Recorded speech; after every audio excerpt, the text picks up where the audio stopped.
அனைவருக்கும் வணக்கம். இந்த வீடியோல partial differential equation homogeneous differential ஈக்குவேஷன்ல இருந்து ஒரு எக்ஸாம்பிள் பார்ப்போம். ஹோமோஜீனியஸ்னா டிகிரி ஈக்குவலா இருக்கணும். ஸோ ஃபர்ஸ்ட் ஒன் டி ஸ்கொயரோட மேக்ஸிமம் டிகிரி என்ன சார்னா 2. இங்க d யோட மேக்ஸிமம் டிகிரி 1. d டேஷோட மேக்ஸிமம் டிகிரி 1. அப்ப ஆட் பண்ணா அதுவும் 2 தான். d டேஷ் ஸ்கொயர் அதனோட மேக்ஸிமம் டிகிரியும் 2 தான். இப்ப டிகிரி ஈக்குவலா இருந்துச்சுன்னா இது ஹோமோஜீனியஸ் பார்ஷியல் டிஃபரன்ஷியல் ஈக்குவேஷன் சொல்லுவோம். டிகிரி அன்ஈக்குவலா இருந்துச்சுன்னா நான் ஹோமோஜீனியஸ் சொல்லுவோம். சரிங்களா?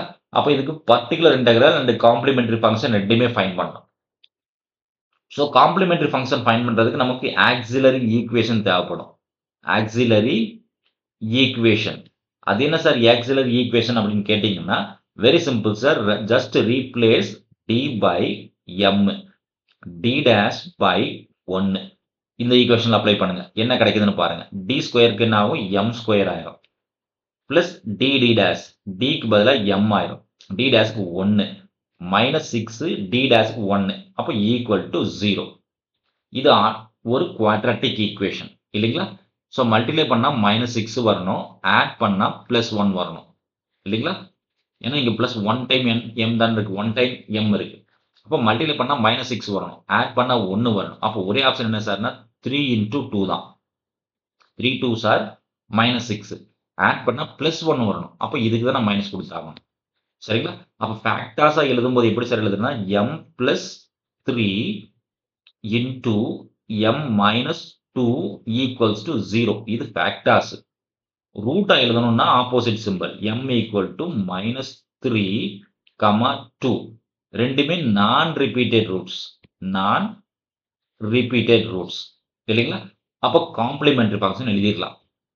ஸோ காம்ப்ளிமெண்டரி ஃபங்க்ஷன் என்ன சார்னு கேட்டீங்கன்னா f1 of y plus m1 x. ஏன்னா இது நான் repeated roots. Again f2 of y plus m2 ரெண்டாவது root along with x.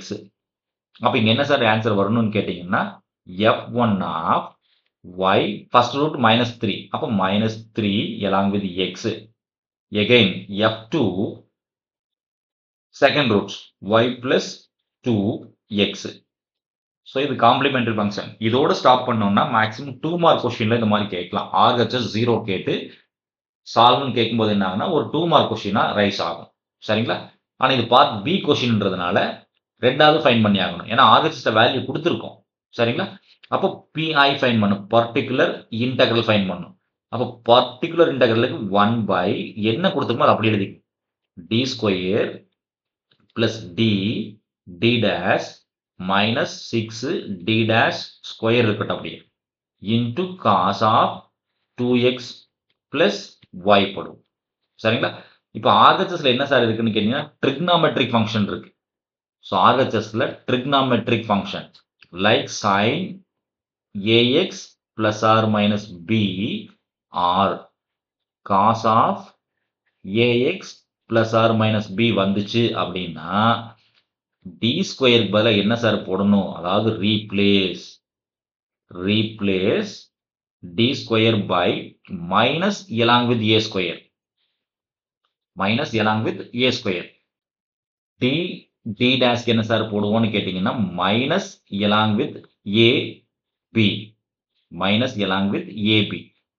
D dash ஸ்கொயருக்கு என்ன சார் போடுவோம்னா minus along with b square. சரிங்களா?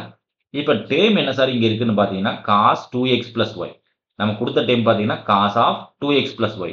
அப்ப a கான வேல்யூ என்ன சார்னா 2, b கான வேல்யூ என்ன சார்னா 1. அப்ப d dash ஸ்கொயருக்கு என்ன சார் வரும்னா -4ன்னு வந்திருக்கும்.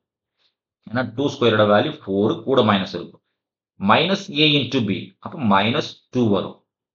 மைனஸ் b ஸ்கொயர் அப்ப -1. ஏன்னா b வேல்யூ 1 ஸ்கொயர் கண்டிப்பா எல்லாத்துக்குமே கூட மைனஸ் வந்திருக்கணும். சரிங்களா? இப்போ இங்க சப்ஸ்டிட் பண்ணுங்க சார் என்ன கிடைக்குதுன்னு பாருங்க.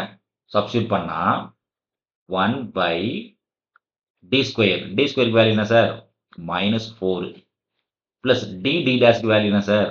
-2 -6 டி டேஷ் ஸ்கொயருக்கு வேல்யூ என்ன சார்? -1 இல்லைங்களா? along with cos of 2x plus y. சரிங்களா? இப்போ கீழே ஒர்க் பண்ணுங்க என்ன கிடைக்குதுன்னு பாருங்க. சப்போஸ் கீழே ஒர்க் பண்ணிங்கன்னா என்ன சார் கிடைக்குன்னா +4 சைடில் கூட ஒர்க் பண்ணிக்கிறேன் -4 -2 +6 ஆட் பண்ணிங்கன்னா என்ன சார் கிடைக்குது 0 கிடைக்குது 1/0 along with cos 2x + y. So denominator 0 ஆச்சுன்னா ஆன்சர் இன்ஃபினிட்டி ஆகிடும். ஆன்சர் இன்ஃபினிட்டினா சாத்தியம் இல்லை. அப்போ என்ன சார் பண்ணுறதுன்னு கேட்டிங்கன்னா multiply numerator by x comma differentiate denominator with respect to D. Differentiate denominator with respect to D. அப்போ இது சார் நம்மளோட டினாமினேட்டர் கேட்டிங்கன்னா இதுதான் நம்மளோட டினாமினேட்டர். சரிங்களா? இப்போ அதை வந்து என்ன பண்ணணும் எக்ஸால் மல்டிப்ளை பண்ணணும். சரிங்களா? ஒரு எக்ஸை மல்டிப்ளை பண்ணணும். எக்ஸை மல்டிப்ளை பண்ணிட்டேன். சரிங்களா? ஸோ 1 டினாமினேட்டரை டி பேஸ் பண்ணி டிஃபரன்ஷியேட் பண்ணணும். கேபிட்டல் டி பேஸ் பண்ணி. அப்போ டி ஸ்கொயருக்கு வேல்யூ என்ன சார் ஆகும்னா 2d ஆயிரும். டி ஸ்கொயருக்கு வேல்யூ 2d ஆயிரும். டி டேஷ்க்கு வேல்யூ டிக்கு வேல்யூ 1 ஆயிரும். டி டேஷ் சும்மா இருக்கும். டிக்கு வேல்யூ 1 ஆயிரும் சார். டி டேஷ் சும்மா இருக்கும். டி டேஷ் ஸ்கொயரில் டிஏ கிடையாது. அப்போ 0 ஆயிரும். போட்டாலும் சரி போடாட்டியும் சரி. சரிங்களா? இது 4 கிடையாதுங்க ப்ளஸ். எனக்கு கன்ஃபியூஸில் 4 மாதிரி தெரியுது. ஓகேங்களா? கூட என்ன சார் இருக்குன்னா காஸ் ஆஃப் 2x + y இருக்கும். இப்போ பார்த்தீங்கன்னா நமக்கு டிக்கு வேல்யூ கிடையாது. டி ஸ்கொயருக்கு வேல்யூ உண்டு. டி டேஷ்க்கு வேல்யூ உண்டு. டி டேஷ் ஸ்கொயருக்கு தான் வேல்யூ உண்டு. ஸோ இந்த மாதிரி வரும்போது என்ன சார் பண்ணலாம்னா multiply both sides both numerator and denominator. Multiply both numerator and denominator by capital D. நீங்கள் கேபிட்டல் டி போட்டாலும் சரி கேபிட்டல் டி ஸ்கொயர் போட்டாலும் சரி ஒன்றும் ப்ராப்ளம் இல்லை சார். எது வேணும் போட்டுக்கலாம் நம்மளோட கன்வீனியன்ட் தான். சரிங்களா? கமா வி கெட் கேபிட்டல் டியால் மேலே கீழே மல்டிப்ளை பண்ணுறோம். இப்போ என்ன ஆகுதுன்னு பாருங்க. சரிங்களா? ஸோ இந்த எக்ஸை இது தனி சார். இதை வந்து கூட்டத்தோடு சேர்த்துக்க கூடாது. எக்ஸ்ன்றது தனி ஆன்சரில் ஒட்டிக்கிட்டு தான் வரும். சரிங்களா? அதை டிஸ்டர்ப் பண்ணக்கூடாது. சம்டைம்ஸ் அதோட சேர்த்து போட்டுறக்கூடாது. ஸோ டி இருக்கும். கூட என்ன சார் இருக்குன்னா காஸ் ஆஃப் 2x + y இருக்கும். ஓகேங்களா? Cos of 2x + y disturb பண்ணல. இந்த எக்ஸ் ஏன் சார் வெளியே கொண்டு வந்திருக்கோம்? எக்ஸுக்கு அது சம்மந்தமே கிடையாது. யாருக்கூடிய ஆன்சர்ல தான் எக்ஸ் ஒட்டிக்கிட்டு இருக்கும். அப்போ டிஏ கீழே பண்ணா 2d² + d டேஷ் ஆகும். சரிங்களா? கீழே டிஏ மல்டிப்ளை பண்ணணும். அப்போ டீன்றதுக்கான டேம் என்னன்னு நமக்கு தெரியும். கேபிட்டல் டீன்றது என்ன சார் அப்படின்னு கேட்டிங்கன்னா சிம்பிள் சார் ∂/∂x. கேபிட்டல் டீன்றது ∂/∂x. அப்போ டி டேஷ்னா என்ன சார்னு கேட்டிங்கன்னா ∂/∂y. ∂/∂y. இப்போ கேபிட்டல் டி. அப்போ எக்ஸ் அப்படியே இருக்கட்டும் சார். டிஸ்டர்ப் பண்ண வேண்டாம். Capital டின்றது ∂/∂x. டின்றது என்ன சார் ஆபரேட்டர் ∂/∂x. அப்போ இந்த டேர்மை எக்ஸை பேஸ் பண்ணி டிஃபரன்ஷியேட் பண்ணணும். காசை டிஃபரன்ஷியேட் பண்ண என்ன சார் கிடைக்குன்னா மைனஸ் சைன் கிடைக்கும். மைனஸ் சைன் 2x + y கிடைக்கும். சரிங்களா சார்? ஏன்னா டீன்றது ∂/∂x. இப்போ டீன்ற ஆபரேட்டரை வச்சு இது உள்ள ஆபரேட் பண்ணுறோம். அப்போ டிஃபரன்ஷியேட் பண்ண சொல்கிறோம். காசை டிஃபரன்ஷியேட் பண்ணால் மைனஸ் சைன். பிராக்கெட் டிஃபரன்ஷியேட் பண்ண என்ன சார் ஆகுனா 2x + y பண்ணுறோம். அப்போ 2 மட்டும் இருக்கும். yக்கு என்ன சார் ஆகுனா 0 ஆகுது. ஏன்னா இது பார்ஷியல் டெரிவேட்டிவ். ஓகே டினாமினேட்டர் என்ன சார் ஆகுன்னு கேட்கலாம். 2 அப்படியே இருக்கட்டும். டி ஸ்கொயருக்கு வேல்யூ என்ன சார் வச்சிருக்கோம் நம்ம? டி ஸ்கொயருக்கு வேல்யூ என்ன சொல்கிறோம்? -4 சொல்கிறோம். டி ஸ்கொயருக்கு வேல்யூ -4. டி டேஷ்க்கு வேல்யூ -2. டி ஸ்கொயருக்கு வேல்யூ -4 ப்ளஸ் டி டேஷ்க்கு வேல்யூ -2.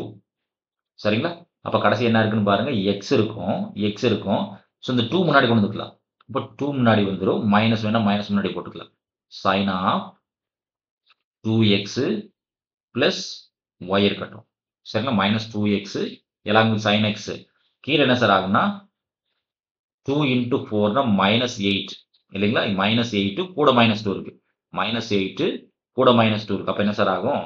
-10 ஆகும். அப்போ மேலே இருக்கக்கூடிய மைனஸும் கீழே இருக்கக்கூடிய மைனஸ் கட் பண்ணிக்கலாம். இங்க ஒரு மைனஸ் இருக்கு சார். இங்க ஒரு மைனஸ் கட் பண்ணிக்கலாம். இந்த 2வையும் 10ஐயும் கட் பண்ணினா 5 கிடைக்கும். அப்போ கடைசி ஆன்சர் என்ன சார் இருக்கும்? எக்ஸ் இருக்கும். கீழே 5 இருக்கு. x/5 sin of 2x + y.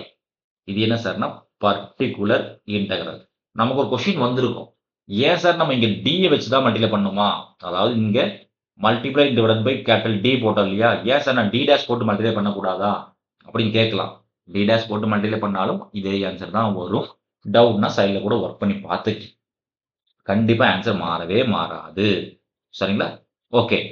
இப்போ ஃபைனல் ஆன்சர் எழுதணும். ஆன்சர் எழுதுனா மார்க் போயிடும் சார். கண்டிப்பா ஆன்சர் எழுதியே ஆகணும். ஸோ ஆன்சர் என்ன சார்னா, Z equals to complementary function plus particular integral. Complementary function என்ன சார் வந்துச்சு நமக்கு? F1 ஆஃப் y ஞாபகம் இருக்கா சார்? y 2 ரூட்ஸ் என்னது? -3 and 2. -3 and 2. அப்போ y minus 3x plus F2 of y minus xங்களா? y plus x 3 minus 2. 3 minus 3 and 2 தானே sir? -3 and 2. So F1 of y minus 3x plus y plus 2x. Complementary function x by 5 sin 2x plus y. So இதுதான் sir நமக்கு தேவையான result. சரிங்களா? நன்றி. மீண்டும் இன்னொரு video பதிவில் பார்ப்போம். இந்த வீடியோ நம்ம கிளாஸ் இருக்கக்கூடிய இந்த மெத்தட் உங்களுக்கு பிடிச்சிருந்துச்சுன்னா நம்ம சேனலை சப்ஸ்கிரைப் பண்ணுங்க, லைக் பண்ணுங்க, ஃப்ரெண்ட்ஸ்களுக்கு ஷேர் பண்ணுங்க, கமெண்ட்ஸ் பண்ணுங்க. மீண்டும் இன்னொரு வீடியோ பதிவில் பார்ப்போம். தேங்க்யூ.